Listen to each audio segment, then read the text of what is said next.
నీ దాసుడను యేసయ్యా, నన్ను కరుణించుము యేసయ్యా, నన్ను విడిపించుము యేసయ్యా.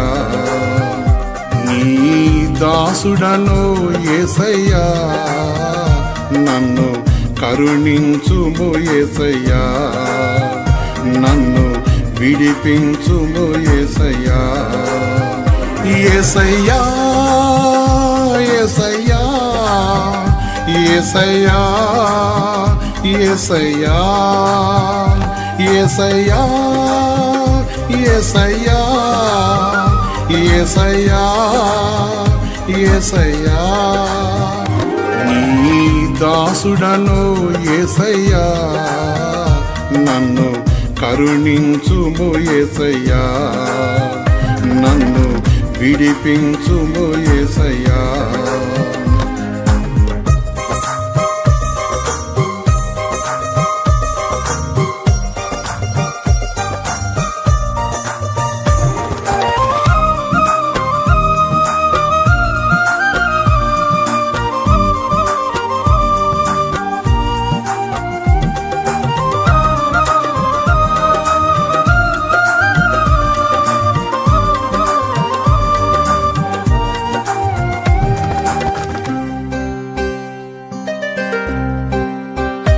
నా కోటవు నీవే యేసయ్యా, నా కొండవు నీవే యేసయ్యా.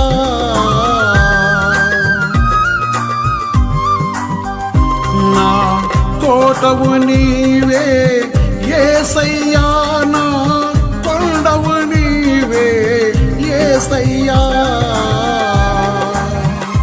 నన్ను దాటించేనా యేసయ్యా, నన్ను విడిపించేనా యేసయ్యా. నన్ను దాటించేనా యేసయ్యా, నన్ను విడిపించేనా యేసయ్యా. యేసయ్యా యేసయ్యా యేసయ్యా యేసయ్యా యేసయ్యా యేసయ్యా యేసయ్యా యేసయ్యా. నీ దాసుడను యేసయ్యా, నన్ను కరుణించుము యేసయ్యా, నన్ను విడిపించుము యేసయ్యా.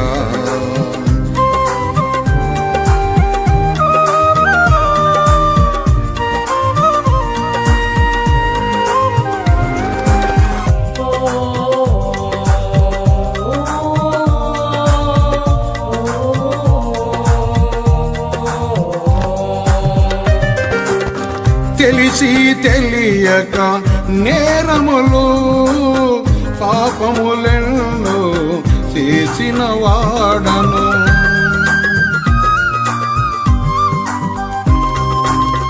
తెలిసి తెలియక నేరములు పాపములెన్నో చేసిన వాడను.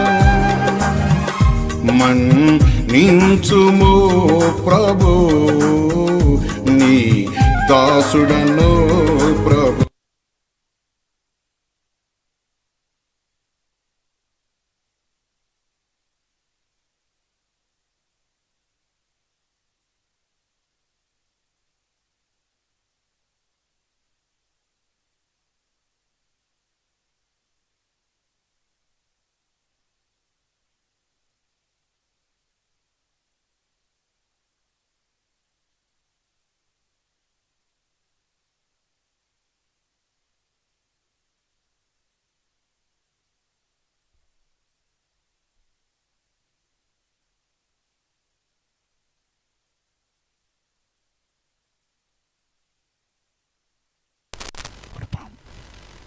దేవుడు చదివించేమాట ఈ విషయాన్ని మనం గ్రహించినప్పుడు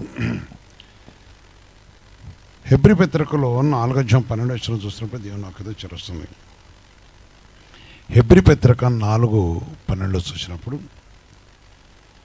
ఎందుకనగా దేవుని వాక్యము సజీవమై బలమగలదై రెండంచుల గల ఎటువంటి ఖడ్గం కంటేను వాడిగా ఉండి ప్రాణాత్మలను కీళ్లను మూలుగులను విభజించుతున్నంత మట్టుకు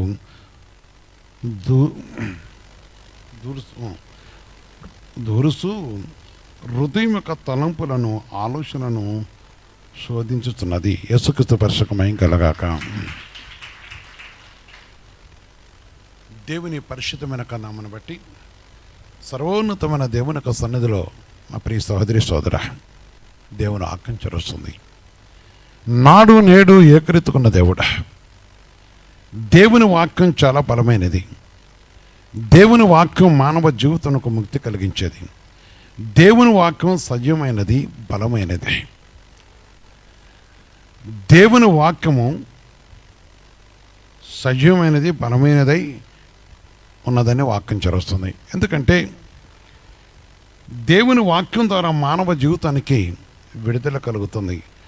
వాక్యము ఎవరిలో ప్రవేశిస్తుందో, వాక్యం అనేది ప్రభువైన యేసుక్రీస్తు కనుక వాక్యమైన క్రీస్తు నామం ఎవరిలో ప్రవేశిస్తుందో వారిని ఏ విధంగా చీలుస్తున్నది, వారి ములుగులు బలపరచము లేక ఇతరపరచమని చూస్తున్నాం. వాక్యం ద్వారా మనల్ని సజీవులుగా మారుస్తుంది. ఆయన వాక్యం మన సజీవులుగా మారుస్తుంది. ఆయన వాక్యం బలమైంది గనక, సజీవమైంది గనక, జీవం గలది కనుక దీని దేవుని యొక్క పరిశుద్ధం అంటే ప్రాణాత్మలను కీళ్లను మూలుగలను విభజించినంత మట్టుకు దూరును. హృదయం యొక్క తలంపులను ఆలోచనను ఏం చెప్తుంది? శోధించుచున్నది. హృదయములను తలంపులను ఆలోచనలను శోధించుచున్నది. మన హృదయములను శోధించే వాక్యము, మన తలంపులను శోధించే వాక్యము, మనల్ని బలంగాను శక్తిగాను మార్చే వాక్యము, మనము సజీవమైన వారుగాను జీవంగా ఉంటకు మన హృదయ అంతరంగంలో వెరిగిన వాక్యము, మన అంతరత్వం వెరిగిన వాక్యము. వాక్యం ద్వారా మనం బలపరచబడతాం. వాక్యం ద్వారా మనం జీవించుకొలుస్తాం.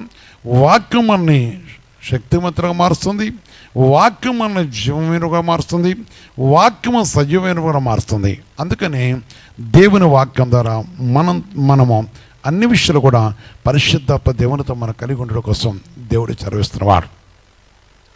పరిశుద్ధ దేవుడు చదివిస్తున్న మాట కనుక ప్రియమైన సహోదరి సోదర, ఈ విషయాన్ని మనం గ్రహించాలి. ఈ దినమని రేయి మొదట దేవుడు చెప్తున్న మాట. అందుకని వాక్యం ఎవరైతే వింటారో, ఎవరైతే గైకొంటారో, వాక్యంతో ఎవరైతే ఉంటారో వారిలో ఏ దోష పాపం లేకుండా దేవుడు పరిపూర్ణంగా శుద్ధిపరచేవాడు. అదే కాదు, వారి దేహమునకు కూడా కావచ్చిన అంటే మరి శక్తినిచ్చాడు. అదే కాకుండా హృదయంలో పాపం లేకుండా శోధిస్తుందని ప్రభు వాక్యం చేస్తుంది. ఎందుకంటే 8 గ్రంథం 5:14 చూస్తే కూడా దేవుని వాక్యం చేస్తుంది. 8 గ్రంథం 5:14 చూస్తే పరిశుద్ధ వాక్యవేదం చలుస్తుంది.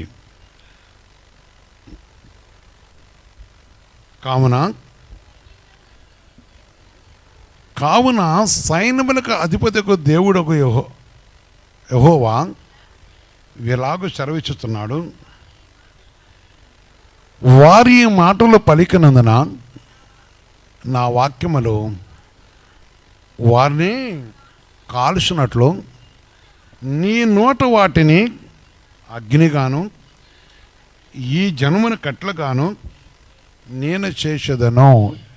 ఇదే యెహోవా వాక్కు.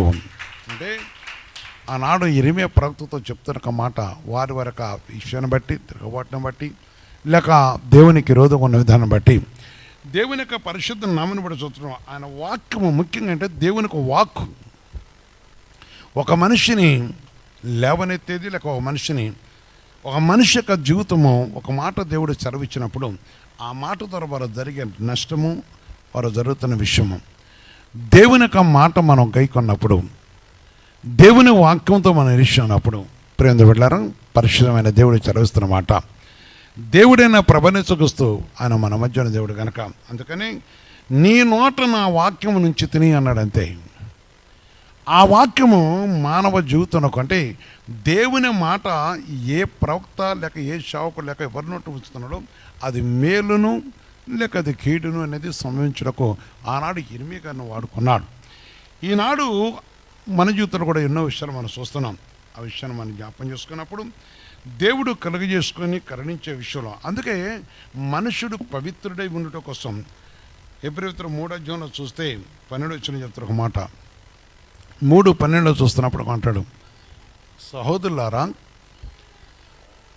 సహోదరులారా జీవం గల దేవుని ఇడిచిపోనట్టి విశ్వాసములని దుష్ట హృదయములు మీలో ఎవని ఎందైనాను ఒకవేళ ఉండునేమని ఏం చేసుకోవాలట? జాగ్రత్తగా చూసుకోవాలి. జాగ్రత్తగా చూసుకోకపోతే మనం దుష్ట హృదయంతో ఉంటే దేవుని యొక్క వాక్ అనేది మన చీల్చివేస్తుంది, లేక మన దేవుని రాజ్యం నుంచి త్రోసివేస్తుంది. అందుకని మనం చాలా విషయాల్లో జాగ్రత్త కలిగి ప్రభుత్వ కలుషితం అనేది దేవుడు కోరుకున్నవాడు. దేవుని యొక్క పరిశుద్ధ నామను బట్టి ఆయన చెప్పుతున్న మాట, సర్వోన్నతమైన దేవుని యొక్క సన్నది విషయాన్ని మనపై మనల్ని ఆయన కృప బట్టి కరుణించిన దేవుడు చదివిస్తున్నమాట.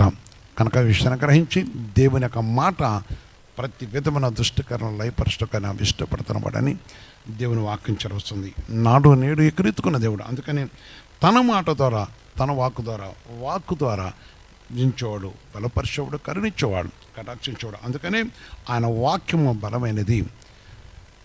దేవుని యొక్క వాక్కు ఏ విధమైన శక్తిని కనుక కూల్చివేసేది. అందుకే మొదటి సమయాల గ్రంథంలో మనం 17:45 చూస్తే ప్రభు వాక్యం చరుస్తుంది. మొదటి సమయాల గ్రంథము 17:45 చూస్తున్నప్పుడు దేవుని వాక్యం చరుస్తుంది. దావీదు ఈ కత్తియు ఈటయు బల్యమును ధరించుకొని నా వీధికి వచ్చుతున్నావు, అయితే నీవు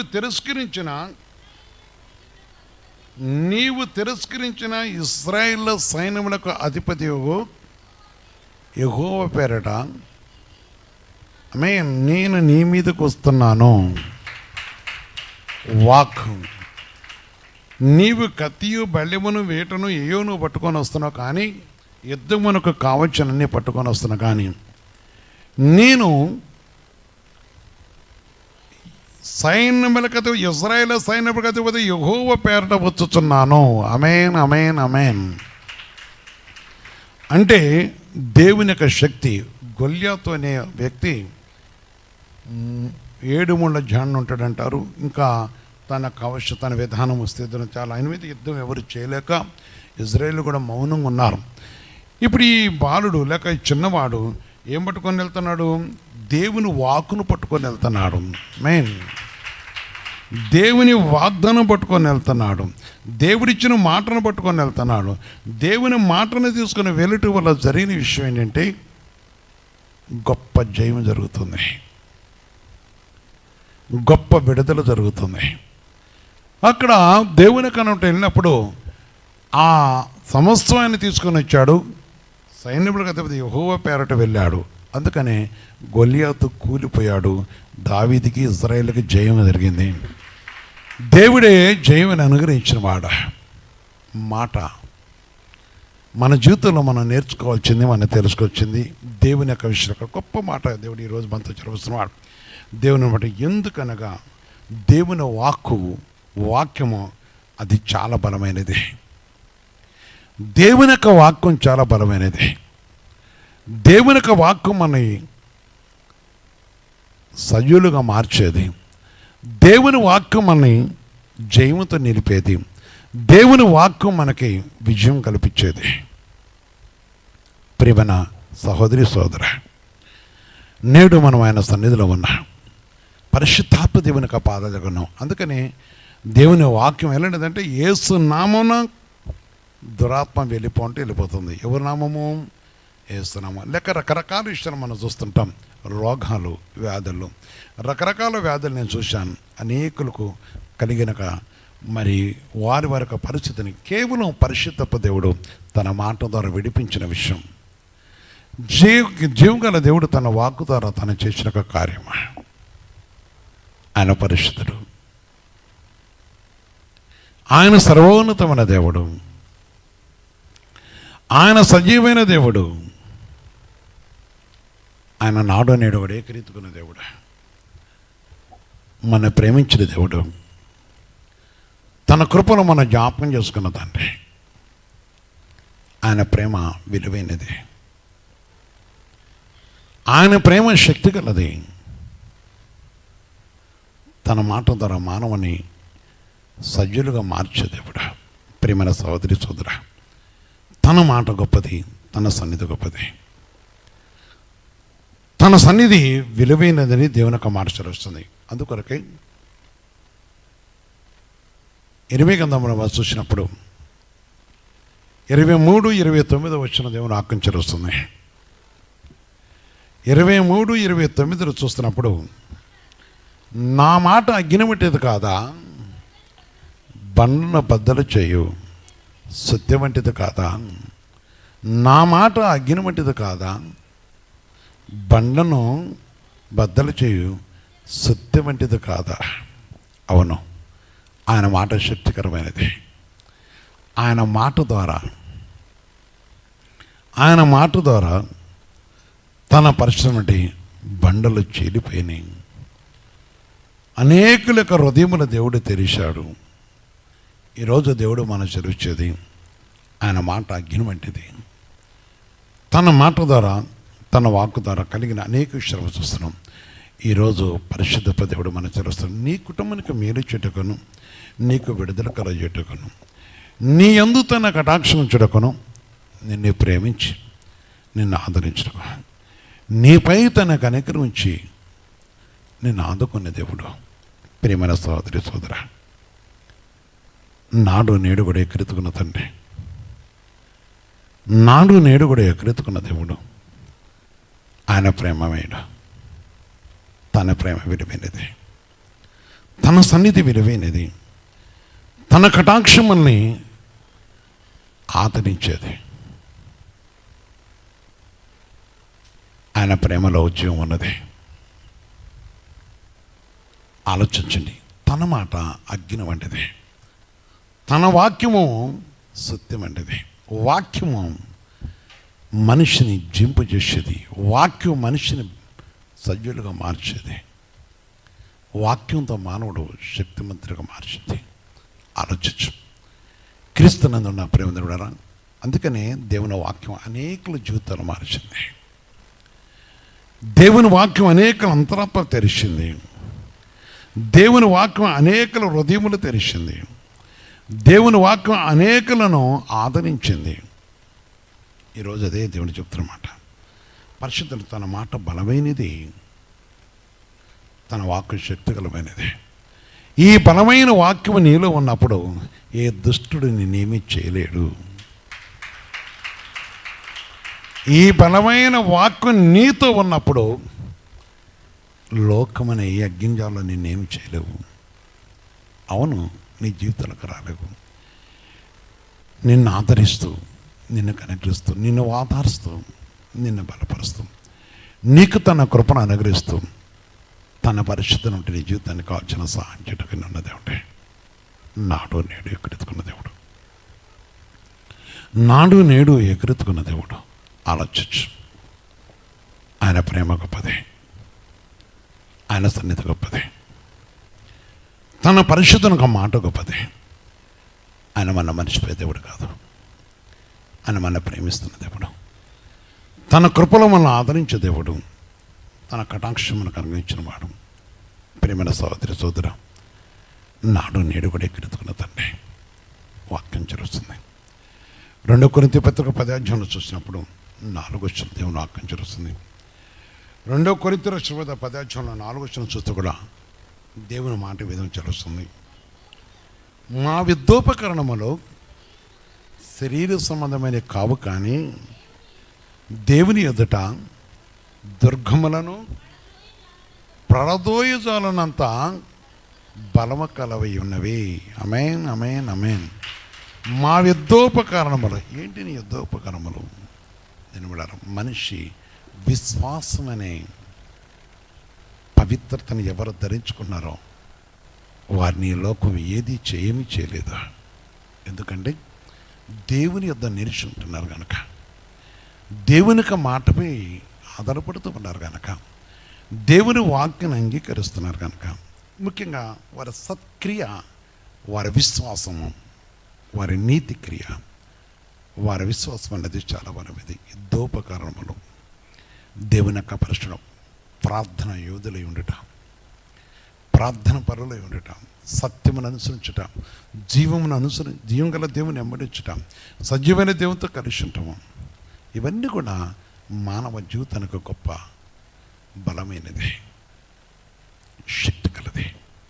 ఒక మనిషి దేవునితో కలిసి జీవించడం అంటే యుద్ధోపకరణం కావాలి, పరిపూర్ణ విశ్వాసం కావాలి, మనిషి నిబ్బరమైన మనసు కావాలి, యథార్థమైన ప్రవర్తన కావాలి.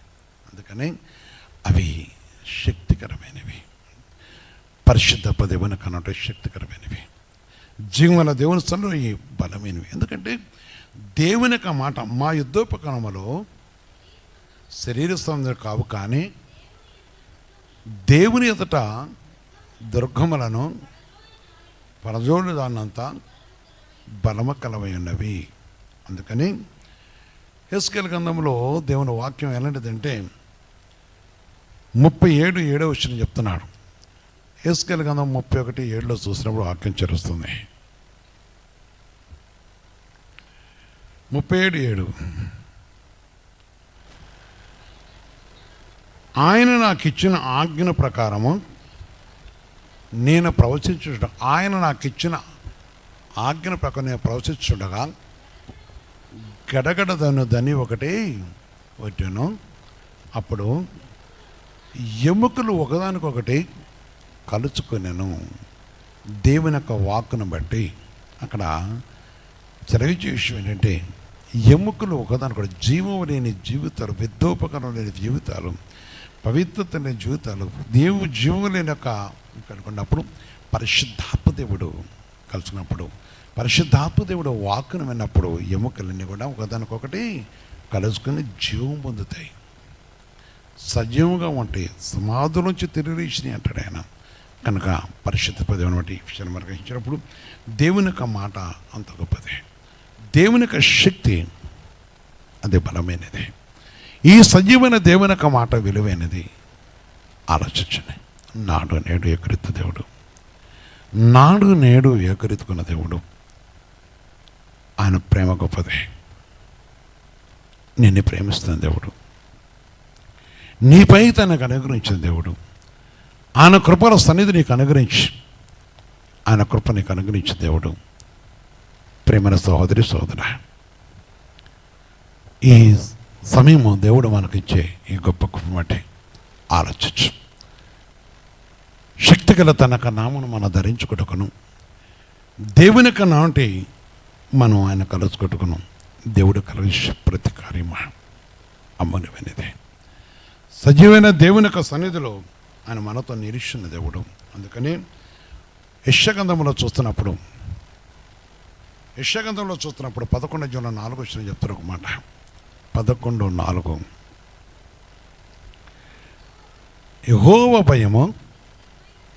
యెహోవా భయము అతనికి ఇంపైన సువాసనగా ఉండను, కంటి చూపును బట్టి అతను తీర్పు తీర్చడు, తను వినును దాన్ని బట్టి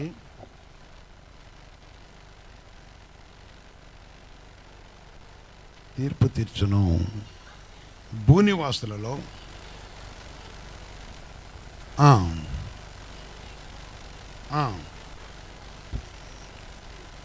కనుక యెషయా 11:4 కనుక విమర్శన చేయను,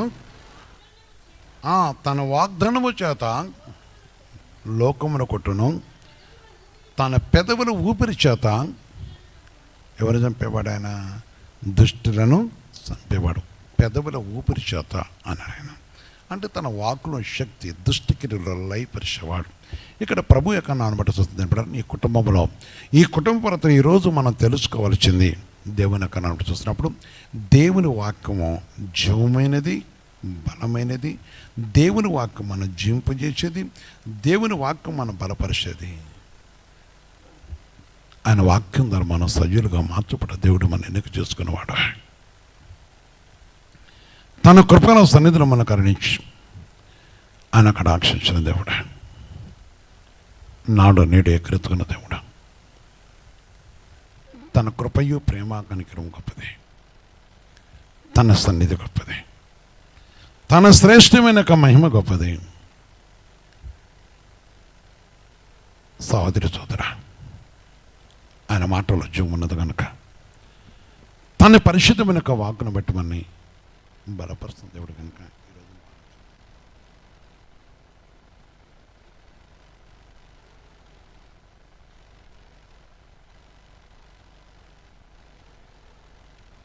దేవుని యొక్క పరిశుద్ధను బట్టి మరియు రక్షణ స్థిరస్థానమును దేవుని వాక్యమును ఆపఖడ్గమును, రక్షణ స్థిరస్థానమును దేవుని వాక్యమైన ఖడ్గమును ఆపఖడ్గమును ధరించుకొనుడి. ఆపఖడ్గమును ధరించుకొనుడి.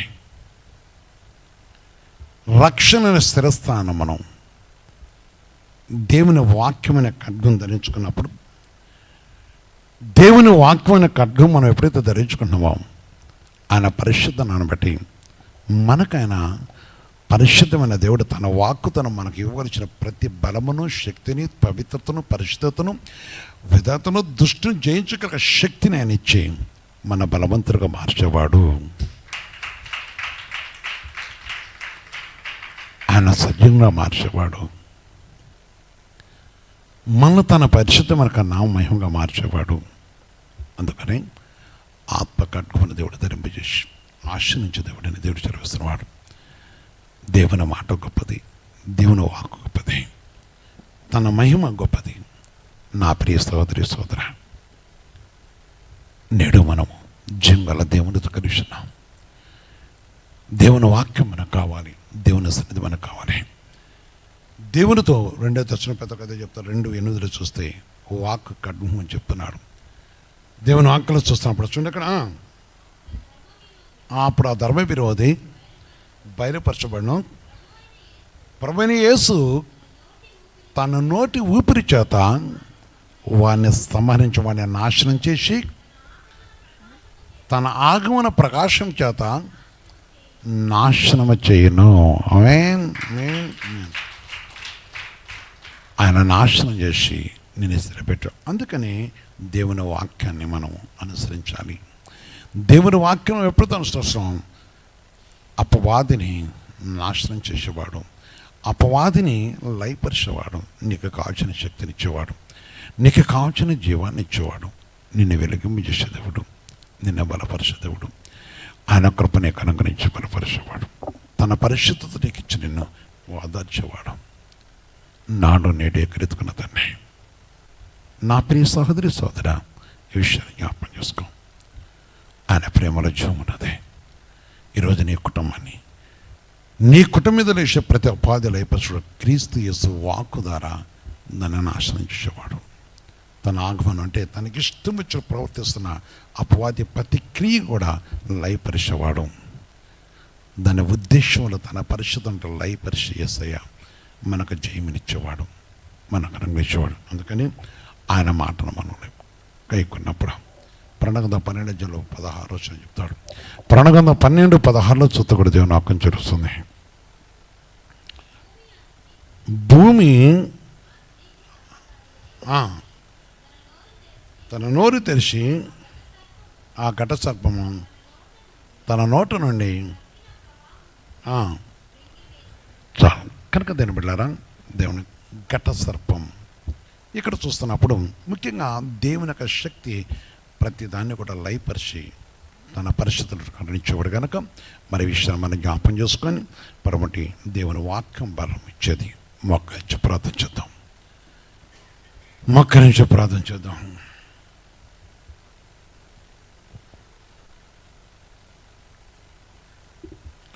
ప్రియమైన సహోదరి సోదర, నాడు నేడు ఎక్కరెత్తుకున్న తండ్రి, ఆయన మన ప్రేమించిన దేవుడు, ఆయన కృప గొప్పది. ఈరోజు అడుగు, ఆయన వాక్యం నీ హృదయంలో ఉన్నదా? ఆయన వాక్యాన్ని ధ్యానం చేయగలుగుతున్నావా? ఆయన వాక్యం నువ్వు ఎప్పుడైతే నీ అంతరాత్మలోకి వస్తుందో నీ మూలుగులో ఉన్న ప్రతి విధమైన నీ హృదయంలో ఉన్న ప్రతి పాపాన్ని తొలగించి దేవుడు నిన్ను బలపరిచి ఘట్ట సర్పనుడు ప్రతి విధమైన దుష్టకారాలు అయిపరిచి నీకు నీ కుటుంబానికి విడుదలిచ్చి నిన్ను కనికరించిన కటాక్షణ సంబంధిగా ఉన్నాడు కనుక ఈ విషయాన్ని గ్రహించు అని సహాయం చేసేవాడు. సర్వోన్నతమైన దేవా, నీ పవిత్ర పాదాల కొందరు ఆచరిస్తున్నాం. మీ కృపయు ప్రేమ కరుణ కటాక్షణ బట్టి మీ దయా కనుకలు మీరు జ్ఞాపం చేసుకొని, సర్వోన్నతమైన దేవ, మీరు పరిశుద్ధులు, మీరు పరిశుద్ధులు, మీ కృప పరిశుద్ధమైనది. ఇదిగో నీ వాక్యమైన ప్రతి బిడ్డ ఈ సమాధత నీ వాక్యం వారంతరా తొలగించుకొని నీ అందరూ ప్రభ శక్తివంతులుకుంటూ సహాయం చేసి, నీ అందు శక్తివంతులుకుంటూ సహాయం చేసి నీ కృపను మాకు అనుగ్రహించి అయా ప్రతి బిడ్డపై నీ కృప ప్రతి కుటుంబంలో ఏ శుక్కులు లేకుండా దయచేస్తూ విడిపించి మోచించు కనుకరించి నీ కటాక్షం తెచ్చామని యేసుక్రీస్తు పరిశుద్ధ నామమున ప్రార్థించి వేడుకొస్తున్నాం తండ్రి. ఆమేన్, ఆమేన్, ఆమేన్.